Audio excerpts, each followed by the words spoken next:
ಆಚಿ chilli powder ಸಖತ್ ಖಾರ ಬಣ್ಣ ಮತ್ತು ರುಚಿ ಆಚಿ ಚಿಲ್ಲಿ ಪೌಡರ್.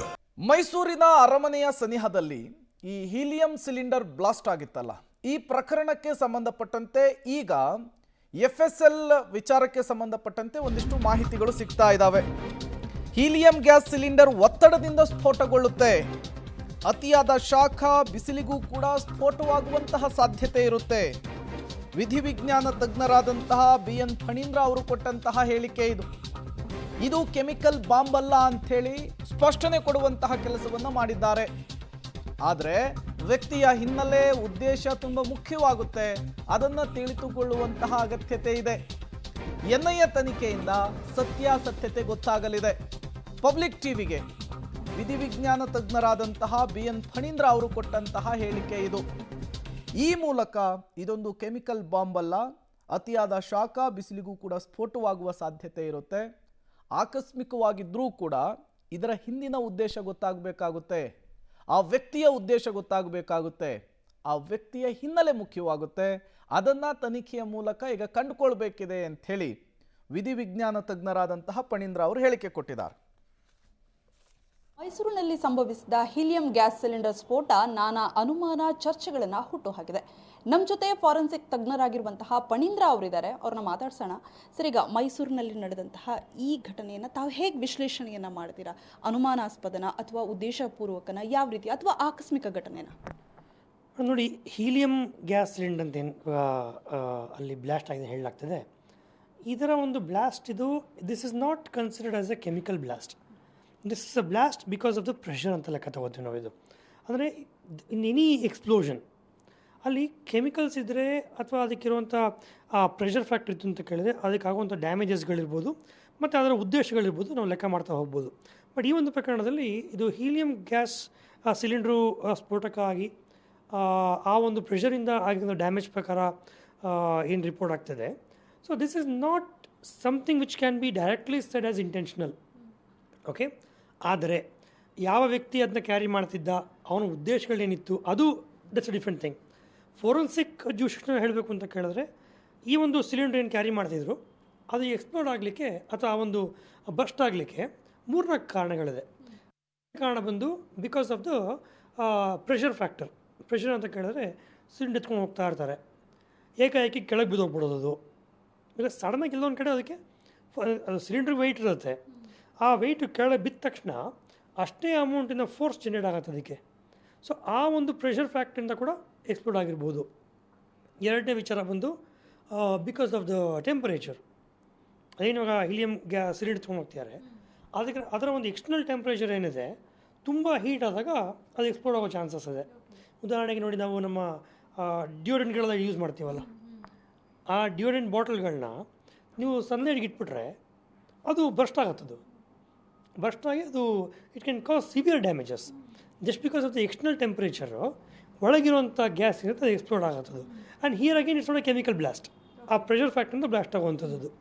ಮೂರನೇದು ಬಂದು ಕೈಂಡ್ ಆಫ್ ಅವ್ರು ಏನಿವಾಗ ಆ ಸಿಲಿಂಡರ್ಗೆ ಗ್ಯಾಸ್ ಫಿಲ್ ಮಾಡ್ತಾರಲ್ಲ, ಆ ಫಿಲಪ್ ಮಾಡ್ಬೇಕಾದ್ರೆ ಆ ಗ್ಯಾಸ್ನ ಒಂದು ಪ್ಯೂರಿಟಿ ಬೇಸಿಸ್ ಮೇಲೆ ಅವ್ರು ಕಂಪ್ಲೀಟ್ ಹೀಲಿಯಮ್ನೇ ಮಾಡಿದರೆ ಒಂಥರ, ಅದು ರೀಫಿಲ್ ಮಾಡ್ಬೇಕಾದ್ರೆ ಸಣ್ಣ ಪುಟ್ಟ ಬೇರೆ ಬೇರೆ ಥರ ಇಂಗ್ರೀಡಿಯೆಂಟ್ಸ್ ಕೂಡ ಜೊತೆಗೆ ಹೋಗ್ಬಿಟ್ಟಿರ್ತದು. ಅದರಿಂದ ಕೂಡ ಅದು ಎಫೆಕ್ಟ್ ಆಗೋ ಚಾನ್ಸಸ್ ಇರುತ್ತೆ. ಮತ್ತು ದಟ್ ಮೆಟಲ್ ಏನು ಸಿಲಿಂಡರ್ ಇದೆ, ಆ ಮೆಟಲಿಂದ ಒಂದು ರಸ್ಟಿಂಗ್ ಇರ್ಬೋದು, ಅಥವಾ ಎಷ್ಟು ದಿವಸದಿಂದ ಅದನ್ನು ಯೂಸ್ ಮಾಡ್ತೀರಿ ಅಂತ ಇರ್ಬೋದು. ಸೊ ಎಲ್ಲ ಥರ ಕಾರಣಗಳಿಂದ and based on this various combinations also ಅದು ಬಸ್ಟ್ ಆಗಿರೋಂಥ ಚಾನ್ಸಸ್ ಇದೆ ಇದರಲ್ಲಿ. ಸರ್, ಕೆಲವೊಮ್ಮೆ ಏನಾದರೂ ಇದುವರೆಗೆ ತಾವು ಗಮನಿಸಿದಂಗೆ ವಿಧ್ವಂಸಕ ಘಟನೆಗಳಲ್ಲಿ ಈ ರೀತಿಯ ಅಂದರೆ ಭಯ ಹುಟ್ಟಿಸುವಂತಹ ಉದ್ದೇಶದಿಂದ ಈ ರೀತಿ ಮಾಡಿರುವಂಥದ್ದು ಹೀಲಿಯಂ ಸ್ಫೋಟ ಅದೇನಾದರೂ ಸಂಭವಿಸಿದೆಯಾ ಸರ್ ಇಲ್ಲಿವರೆಗೆ, ಅಥವಾ ಇದು ಫಸ್ಟ್ ಟೈಮ್? ಅಲ್ಲ, ಇದು ಫಸ್ಟ್ ಟೈಮ್ ಅನ್ನೋದಕ್ಕಿಂತ ಮೇಡಮ್ ಇದು ಪ್ರೆಷರ್ ಫ್ಯಾಕ್ಟರ್. ಅಂದರೆ ನೋಡಿ, ಒಂದು ಆಬ್ಜೆಕ್ಟು ಎಷ್ಟು ಮಟ್ಟಿಗೆ ಅದು ಚೆನ್ನಾಗಿ ಎಕ್ಸ್ಪ್ಲೋಡ್ ಆಗಬೇಕು, ಎಷ್ಟು ಫಾಸ್ಟಾಗಿ ಅದು ಫೈರ್ ಆಗಬೇಕು ಅಂತ ಲೆಕ್ಕ ತೊಗೊಂಡ್ರೆ ಅದಕ್ಕೆ ಯೂಸ್ ಮಾಡೋಂಥ ಒಂದು ಇಂಗ್ರೀಡಿಯೆಂಟ್ ಇದು. ಓಕೆ, ಅಂದರೆ ಒಂದು ಇವಾಗ ನೀವು ಕೆಮಿಕಲ್ ಬ್ಲಾಸ್ಟ್ ಅಂತ ತೊಗೊಂಡ್ರೆ, ಕೆಮಿಕಲ್ ಬ್ಲಾಸ್ಟ್ ಆದಾಗ ಬಿಕಾಸ್ ಆಫ್ ಕೆಮಿಕಲ್ ಪ್ರೆಸೆಂಟ್ ಹೋಗೋದೆ, ಎಲ್ಲೆಲ್ಲಿ ಆ ಒಂದು ಕೆಮಿಕಲ್ ಮುಟ್ಟತ್ತೋ ಎಲ್ಲ ಕೂಡ ವಿಧ್ವಂಸಕ ಆಗಿಬಿಡುತ್ತೆ. ಬಟ್ ಇಂಥ ಕೇಸಲ್ಲಿ ಏನಾಗುತ್ತೆ, ಈ ಒಂದು ಪ್ರೆಷರ್ ಫ್ಯಾಕ್ಟರ್ ಜನ್ರೇಟ್ ಮಾಡುವಂಥ ಒಂದು ಇಂಗ್ರೀಡಿಯೆಂಟ್ ಇದಾಗಿರೋದ್ರಿಂದ ಇದು ಜೊತೆಗೆ ನೇಲ್ಗಳನ್ನ ಇಟ್ಕೊಳ್ಳೋದು ಅಥವಾ ಸೈಕಲ್ ಬಾಲ್ಸು ಅದನ್ನೆಲ್ಲ ಹಾಕುವಂಥದ್ದು. ಅದ್ರ ಜೊತೆಗೆ ಇದು ಬರ್ಸ್ಟ್ ಆಯಿತು ಅಂತ ಕೇಳಿದ್ರೆ ಆ ಆಬ್ಜೆಕ್ಟ್ಗಳು ಇದು ಪ್ರೊಡ್ಯೂಸ್ ಮಾಡಿರುವಂಥ ಫೋರ್ಸಲ್ಲಿ ಯಾಕೆ ಹೊಡಿತು ಅಂತ ಕೇಳಿದ್ರೆ that will be disaster. So ಅಂದರೆ ಇದು ಪ್ರೆಷರ್ ಉತ್ಪನ್ನ ಮಾಡುವಂಥ ಒಂದು ಇಂಗ್ರೀಡಿಯೆಂಟ್ ಇದಾಗಿರುತ್ತೆ. This can also be used in along with other ingredients, nail ಅಥವಾ ಗ್ಲಾಸ್ ಪೀಸ್ಗಳು ಅದನ್ನೆಲ್ಲ ಜೊತೆಗೆ ಇಟ್ಕೊಂತು ಅಂತ ಕೇಳಿದ್ರೆ definitely this amounts to disaster. ಈಗ ಮೈಸೂರಿನ ಘಟನೆ ಏನಿದೆ, ಸೊ ಉದ್ದೇಶಪೂರ್ವಕ ಅಲ್ಲ ಅಂತಂದರೆ ಸೇಫ್ಟಿ ವೈಸ್ ಹೇಗೆ ಸರ್ ಇದನ್ನು ಸಾರ್ವಜನಿಕವಾಗಿ ಈ ರೀತಿ ಉಪಯೋಗ ಮಾಡ್ಬೋದಾ? ಯಾಕಂದರೆ ಈಗ ಆತ ಸಾವನ್ನಪ್ಪಿದ 4 ಜನರಿಗೆ ಗಂಭೀರವಾಗಿ ಗಾಯ ಆಗಿದೆ. ಸೊ ಹಾಗಾಗಿ ಸುರಕ್ಷತಾ ದೃಷ್ಟಿಯಿಂದ ಯಾವ ರೀತಿ ಇದು ಯಾವುದು ರೆಸ್ಟ್ರಿಕ್ಷನ್ಸ್ ಇಲ್ವಾ?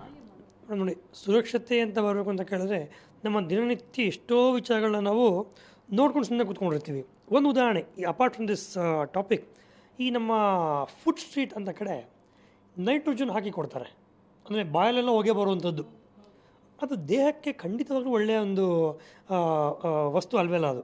ಆದರೂ ಜನ ಅದಕ್ಕೆ ಎಕ್ಸ್ಟ್ರಾ ದುಡ್ಡು ಕೊಟ್ಬಿಟ್ಟು ಬಾಯಿ ತುಂಬ ಹೊಗೆ ಬರಬೇಕಪ್ಪ ಅಂತ ಅದನ್ನ ತಿನ್ನುವಂಥ ಪ್ರಯತ್ನ ಮಾಡ್ತಾರೆ. ಅದು ಜಸ್ಟ್ ಒಂದು ಎಕ್ಸಾಂಪಲ್ ಅಷ್ಟೇ ಅದು. ಬಟ್ ಈ ಥರ ಎಲ್ಲ ಏನಿದೆ, ಇದು ಹೀಲಿಯಂ ಗ್ಯಾಸು ಈ ಮನೆ ಫಂಕ್ಷನ್ಗಳಲ್ಲೆಲ್ಲ ಯೂಸ್ ಮಾಡ್ತಾರೆ ಇದನ್ನು. ಓಕೆ, ಸೊ ಅದಕ್ಕೇನೋ ಸೇಫ್ಟಿ ನಾರ್ಮ್ಸ್ ಬಗ್ಗೆ ಯಾರೂ ತಲೆನೇ ಕೆಡಿಸ್ಕೊಂಡಿಲ್ಲ.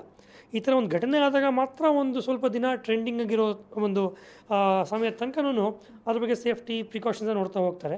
ಬಟ್ ಸಾಧಾರಣವಾಗಿ ಇಂಥ ವಿಚಾರಗಳೆಲ್ಲ ಪಬ್ಲಿಕ್ ಡೊಮೇನಲ್ಲಿ ಬಂತು ಅಂತ ಕೇಳಿದ್ರೆ, ಸಾರ್ವಜನಿಕರು ಓಡಾಡೋಂಥ ಜಾಗಗಳು ಬಂತು ಅಂತ ಕೇಳಿದ್ರೆ ಖಂಡಿತವಾಗ್ಲೂ it's a very very serious thing. ಅದಕ್ಕಿರುವಂಥ ಕೆಲವು ನಾರ್ಮ್ಸ್ಗಳನ್ನ ಫಾಲೋ ಮಾಡಬೇಕಿರುತ್ತೆ. ಲಾ ಎನ್ಫೋರ್ಸ್ಮೆಂಟ್ ಅಥಾರಿಟಿಗಳು ಅದನ್ನ ಯಾವ ರೀತಿ ಯೂಸ್ ಮಾಡಬೇಕು ಮಾಡಬಾರ್ದು ಅನ್ನೋದ್ರ ಬಗ್ಗೆ ಅವ್ರು ಖಂಡಿತವಾಗ್ಲೂ ಅದನ್ನ ಗಮನ ಹರಿಸ್ಬೇಕಿರುತ್ತೆ. ಆಬ್ವಿಯಸ್ಲಿ ದಿಸ್ ಪರ್ಟಿಕ್ಯುಲರ್ ಬಲೂನ್ ಏನು ಯೂಸ್ ಮಾಡ್ತಾರೆ ಅದು ಎಷ್ಟೋ ಕೇಸ್ಗಳಲ್ಲಿ that has resulted as a disaster. ಈ ಹಾಟ್ ಬಲೂನ್ ಫ್ಲೈ ಮಾಡ್ತಾರಲ್ಲ ಅದೆಲ್ಲ ಬರ್ಸ್ಟ್ ಆಗಿ ಎಷ್ಟೊಂದು ಡಿಸಾಸ್ಟರ್ಗಳಾಗಿದೆ. So this is one of the very serious thing to be use in the public domain. Sir, ಈಗ NIA ಕೂಡ ಅಖಾಡಕ್ಕೆ ಕೇಳಿಯಲಿದೆ. ಸೊ ಯಾವ ಆಯಾಮಗಳಿಂದ ತನಿಖೆ ನಡೆಯುತ್ತೆ ಸರ್ ಈ ಪ್ರಕರಣ? ನೋಡಿ, NIA ಬಂದಿರುವಂಥದ್ದು ಇವಾಗ whenever there is a national security threat ಅಥವಾ ಕಮ್ಯುನಲ್ ಕ್ಲಾಶಸ್, ಅದಕ್ಕೆ NIA ಸರ್ವೇ ಸಾಮಾನ್ಯ ಜುರಿಸ್ಡಿಕ್ಷನ್ ಇರುವಂಥದ್ದು ಅವ್ರಿಗೇನೆ. ಸೊ ಈ ಒಂದು ಪ್ರಕರಣದಲ್ಲಿ ಆ ಒಂದು ಹೀಲಿಯಂ ಸಿಲಿಂಡರ್ನ ಏನು ತೊಗೊಂಬಂದಿದ್ದ ಅವನು, ಅದು ಉದ್ದೇಶಪೂರ್ವಕವಾಗಿ ತೊಗೊಂಬಂದು ಅವ್ನು ಬ್ಲಾಸ್ಟ್ ಮಾಡಬೇಕು ಅಂತಲೇ ತೊಗೊಂಬಂದಿದ್ನ. ಮತ್ತು ಅವನ ಬ್ಯಾಕ್ಗ್ರೌಂಡ್ ಏನು, ಈಸ್ ಈ ಕ್ಲೀನ್, ಬರೀ ಅಲ್ಲಿ ಬಲೂನ್ ವ್ಯಾಪಾರ ಮಾಡ್ಲಿಕ್ಕೆ ಬಂದಿದ್ನ ಅಥವಾ ಬೇರೆ ಯಾವುದೋ ಉದ್ದೇಶದಿಂದ ಅಲ್ಲಿ ಬಂದಿದ್ನ, ಆ ಒಂದು ಆಸ್ಪೆಕ್ಟ್ ಆಫ್ ಇನ್ವೆಸ್ಟಿಗೇಷನ್ ಬೇರೆ. ಬಟ್ ಇಲ್ಲಿ ಆಗಿರುವಂಥ ನಿನ್ನೆ ಘಟನೆ ಏನಿದೆ, was this intentional or accidental ಅನ್ನೋ ವಿಚಾರ ಆ ಒಂದು ತನಿಖೆಯಿಂದ ಲಿಂಕ್ ಆಗುತ್ತಿದ್ದು. ಸೊ ಅಲ್ಟಿಮೇಟ್ಲಿ ಈ ಬ್ಲಾಸ್ಟ್ ಆಗೋದಕ್ಕೆ ಇಂಟೆನ್ಷನಲಿ ಅವನು ಸುಸೈಡ್ ಬಾಂಬರ್ ಆಗಿದ್ದ ಅಂತ ಕೇಳಿದ್ರೆ ಮಾಡ್ಕೋ ಚಾನ್ಸಸ್ಸು ಇದೆ. ಅಥವಾ ಅವನ ಉದ್ದೇಶನೇ ಇಲ್ಲದೆ ಹೋದರೆ ನಮ್ಮ ಮಂಗಳೂರಲ್ಲಿ ಕುಕ್ಕರ್ ಬ್ಲಾಸ್ಟ್ ಆಯ್ತಲ್ಲ, ಆ ಮೂಮೆಂಟ್ ಅವ್ನ ಉದ್ದೇಶ ಇರಲಿಲ್ಲ, ಅಲ್ಲಿ ಬ್ಲಾಸ್ಟ್ ಮಾಡಬೇಕು ಅಂತ ಎಲ್ಲೋ ಬ್ಲಾಸ್ಟ್ ಮಾಡಬೇಕು ಅಂತ ಅಂದ್ಕೊಂಡಿದ್ದ ಅವನು, ಅಲ್ಲಿ ಬ್ಲಾಸ್ಟ್ ಆಗೋಯ್ತು. ಆ ಮೂಮೆಂಟ್ ಅವ್ನ ಉದ್ದೇಶ ಇರಲಿಲ್ಲ. ಸೊ ಆ ಥರ ಆಕ್ಸಿಡೆಂಟಲಿ ಬ್ಲಾಸ್ಟ್ ಆಗಿದೆಯಾ ಅಂತ ಇನ್ನು ಮುಂದೆ ತನಿಖೆ ಆಗಿದ್ರೇ ಅದು ಗೊತ್ತಾಗೋಕ್ಕೆ ಸಾಧ್ಯ madam. Yes sir, thank you. ಇದಿಷ್ಟು ಫಣೀಂದ್ರ ಅವರ ಮಾತು. ಕ್ಯಾಮ್ರಾ ಪರ್ಸನ್ ಯಶ್ವಂತ್ ಜೊತೆ ಪವಿತ್ರ ಕಟ್ತಲ, ಪಬ್ಲಿಕ್ ಟಿವಿ, ಬೆಂಗಳೂರು.